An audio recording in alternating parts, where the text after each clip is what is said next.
Saludos a todos ustedes, mis queridos hermanos y amigos. En esta mañana es un privilegio nuevamente poder compartir con ustedes un estudio que tenemos para esta mañana. Agradecer a Dios y agradecer también a ustedes porque a través de estos mensajes podemos llegar a muchas personas y también dejar que ustedes puedan estudiar por sí solos la palabra del Señor y que tengan en cuenta que el Señor tiene algo especial para nosotros. No te desvíes a ningún lado. Necesitas comprender. En la semana que ya pasó hemos venido estudiando acerca del borramiento de pecados. Hoy en esta semana tratamos de otro tema importantísimo. Y gracias a que tenemos los estudios, podemos compartir con ustedes, poder dejar a cada uno de ustedes la oportunidad de que puedan aprender parte por parte. Entonces, vamos a iniciar nuestro estudio.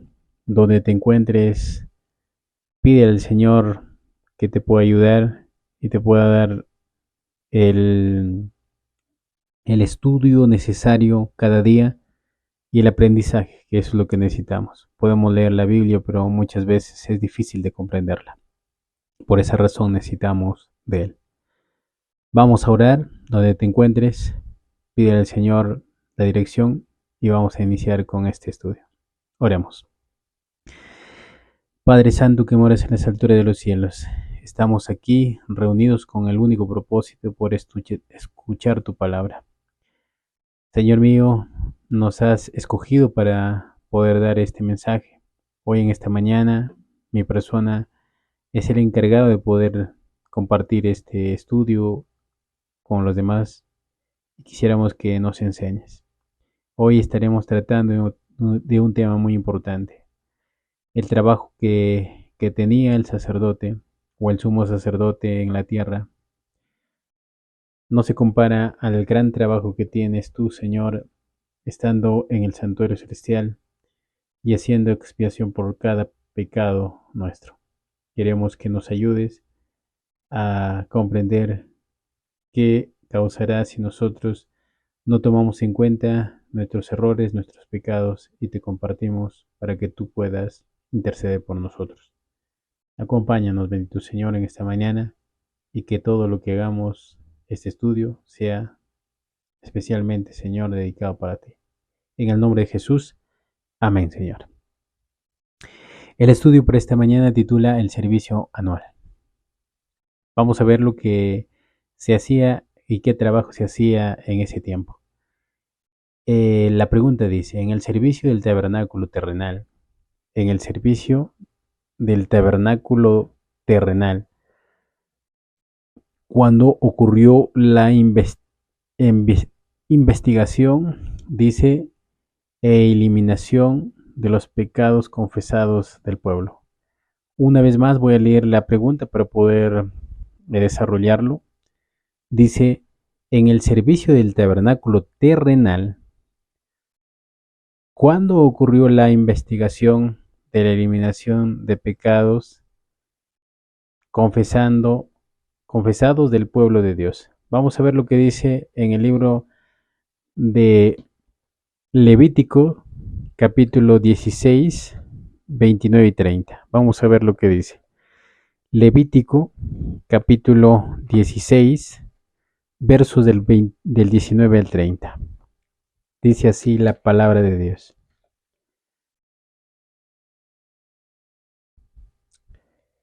Tendréis esto por decreto perpetuo. El día 10 del séptimo mes ayunaréis.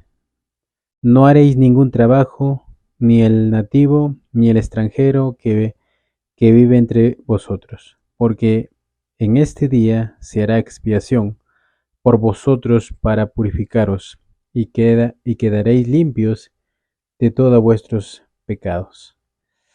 En el mes, dice, 10 del séptimo mes, va a haber completo ayuno, dice, y van a entrar en el día de la expiación, para ser purificados, limpiados, en otras palabras, borrar vuestros los pecados del pueblo de Israel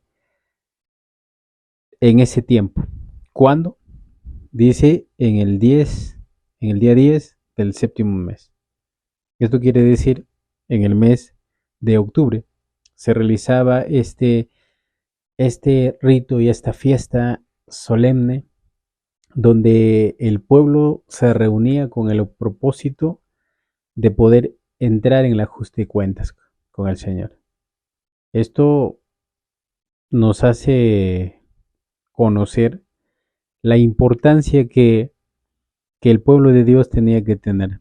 Durante todo el año, el pueblo tenía que estar a cuentas con el Señor diariamente, pero en el día de expiación, todo el pueblo tenía que saber qué día era y ellos mismos en su conciencia tenían que tener en cuenta de que todo lo que el sumo sacerdote iba a hacer también recaía especialmente al sumo sacerdote y también a la persona que si no se hubiese eh, arrepentido de todo lo que había realizado.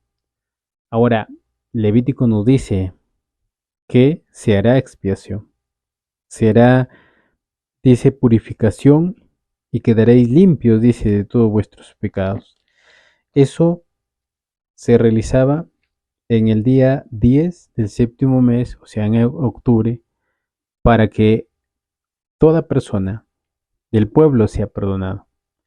Entonces, decía, en el servicio del tabernáculo terrenal, ¿cuándo ocurrió la investigación?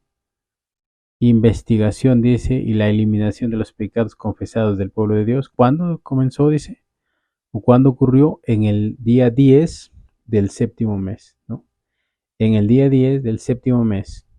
Eso quiere decir, en el 10 de octubre se realizaba esta eliminación de pecados, porque durante todo el año recordábamos que en el santuario se hacía un rito, ¿no? En el lugar santo se hacía un trabajo y en todo el año que había pasado el santuario del lugar santo quedaba sucio, pero ese día, en el 10 de octubre, sucedía la limpieza total del santuario, así como también del pueblo. Entonces, por esa razón, dice, en el servicio del tabernáculo terrenal, cuando ocurrió la investigación, dice, y la eliminación de los pecados confesados del pueblo de Dios, en el 10 de octubre, ¿verdad? Interesante. Vamos a otra pregunta. ¿Cuándo y con qué frecuencia entraba el sumo sacerdote al segundo departamento del santuario? ¿Cuándo y con qué frecuencia? Dice. Vamos a ver en el capítulo del mismo Levítico 16, 15 al 17. Dice así, 15 al 17. Después degollará el macho cabrío para el sacrificio de la expiación por el pecado del pueblo. Llevará la sangre al interior detrás del velo, y hará con la sangre como hizo con la sangre del becerro, y lo esparcirá sobre el propiciatorio y delante de él. Así purificará el santuario de las impurezas de los israelitas, de sus rebeliones y de todos sus pecados. De la misma manera, hará también la tienda de reunión que reside entre ellos y en medio de sus impurezas. En ese día se dice que se degollaba, dice, un macho cabrío para el sacrificio de la expiación. Y también dice, llevará la sangre al interior detrás del velo, o sea, detrás del lugar santo, que es el lugar santísimo, y hará con la sangre como hizo con la sangre del becerro. Dice, la esparcirá en el propiciatorio. Eso, el propiciatorio era la tapa del arca del pacto, ¿no? Donde se encontraban los dos querubines protectores. Se rociaba, dice, la sangre, dice, del macho cabrío, para, dice, esparcirlo en el propiciatorio delante de él y purificar el santuario de las impurezas de los israelitas. Al rociar esa sangre, dice que se hacía un acto de limpieza total del pueblo y también, como les decía, del santuario. Ahora veamos lo que dice también el versículo 17. Nadie entrará, dice, en la tienda de reunión desde que Aarón entre a efectuar la reconciliación en el santuario, hasta que salga y haya terminado la reconciliación por sí y por su casa y por la congregación de Israel. Nadie, dice, va a entrar en la tienda de reunión. Nadie. Porque ese es el momento donde solamente el sumo sacerdote tenía que estar en ese lugar, porque únicamente él era el indicado para estar en la presencia de Dios. Entonces vamos a ver ahora si el sumo sacerdote hacía ese trabajo. Vamos a ver lo que nos dice en el capítulo de Hebreos 9, capítulo de Hebreos 9, versículos 6 y 7. Hebreos 9, 6 y 7. Dice así. Pero en la segunda parte entraba únicamente el sumo sacerdote, una vez al año, no sin llevar sangre, que ofrecía por sí mismo y por los pecados de la ignorancia, dice, del pueblo. Una vez más voy a leer este texto. Dice el versículo 6. Estas cosas eran ordenadas así. En la primera parte entraba siempre los sacerdotes para cumplir el oficio del culto. Pero en la segunda parte, que era el lugar santísimo, únicamente el sumo sacerdote una vez al año, no sin llevar sangre, que ofrecía por sí mismo y por los pecados de la ignorancia del pueblo. En el lugar santo entraban los sacerdotes para hacer el trabajo, como prender los candelabros, ¿no? O el candelabro, las mechas del candelabro, pero en lugares santísimos solamente ingresaba el sumo sacerdote, el encargado, el indicado para poder llegar hasta la presencia del Dios vivo. Y eso se manifestaba solamente una vez al año, en el 10 de octubre del séptimo mes, como dice la escritura, se realizaba esa fiesta, y por esa razón ahora nos damos cuenta de que ese era el servicio anual que se llevaba a cabo. Veamos ahora la pluma inspirada que nos dice en Patriarcas y Profetas el 352 para poder responder la pregunta. Ningún ojo mortal excepto el del sumo sacerdote debía mirar el aposento del interior del santuario. Solo una vez al año el sacerdote podía entrar allí, y eso después de la más cuidadosa y solemne preparación. Temblando entró ante Dios. El sumo sacerdote, cuando ingresaba al lugar santísimo, dice que entraba temblando. ¿Por qué? Porque recordamos que si uno del pueblo no había confesado su pecado, el que iba a tomar parte de la muerte era el sumo sacerdote. Por esa razón, vemos la vestimenta del sumo sacerdote. Entraba con unas campanillas que sonaban en todo el transcurso del tiempo que estaba en el lugar santísimo, y el pueblo que estaba afuera sabía que estaba vivo. Y también entraba amarrado, eh, para que si pasase algo, eh, el sumo sacerdote tenía que ser jalado si en algún momento podía morir. Dice así: y el pueblo, en reverente silencio, aguardaba su regreso, con el corazón elevado en ferviente oración, pidiendo la bendición divina. Ante el propiciatorio, el sumo sacerdote hacía la expiación por Israel, y en la nube de gloria Dios se encontró con él. Su permanencia aquí más allá del tiempo acostumbrado lo llenó de temor. No fuera que, a causa de su pecado, los suyos propios hubieran sido asesinados por la gloria del Señor. ¿Se dan cuenta? El servicio diario consistía en el holocausto matutino y vespertino, la ofrenda del incienso dulce sobre el altar del oro, de oro y las ofrendas especiales por los pecados individuales, y también había ofrenda para los sábados, lunas nuevas y fiestas especiales. Eso se llaman los 7 sábados ceremoniales. Cada mañana y tarde se quemaba sobre el altar un cordero de un año, con su correspondiente ofrenda de carne, simbolizando así la consagración diaria de la nación a Jehová y su constante dependencia de la sangre expiatoria de Cristo. Dios ordenó expresamente que toda ofrenda presentada para el servicio del santuario fuera sin defecto. Los sacerdotes debían examinar todos los animales traídos para el sacrificio y debían rechazar todo aquellos en lo que se descubriera un defecto. Solo una ofrenda sin defecto podría ser un símbolo de una perfecta pureza. ¿Quién debía ofrecer a sí mismo como un cordero sin mancha y sin mancha? El apóstol Pablo señala estos sacrificios como una ilustración de lo que ha de llegar a ser los seguidores de Cristo. Él dice: os ruego pues, hermanos, por la misericordia de Dios, que presentéis vuestros cuerpos en sacrificio vivo, santo, agradable a Dios, que es vuestro culto racional. Eso es lo que dice en el libro de Romanos 12:1. Hablando de esta parte, la ofrenda sin ningún pecado es la ofrenda que nosotros debemos presentar ante Dios cada mañana. Esto es el deber de cada hijo de Dios. Mientras nuestro cuerpo no sea una ofrenda grata para el Señor, no va a ser aceptada. Necesitamos encontrarnos con el Señor y tener un deseo vivo de servir a nuestro Maestro.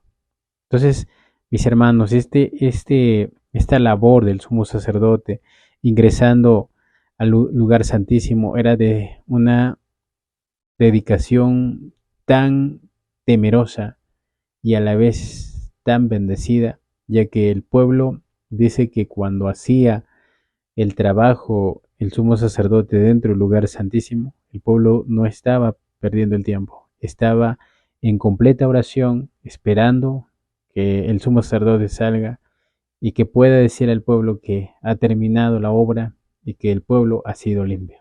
Interesante, ¿verdad?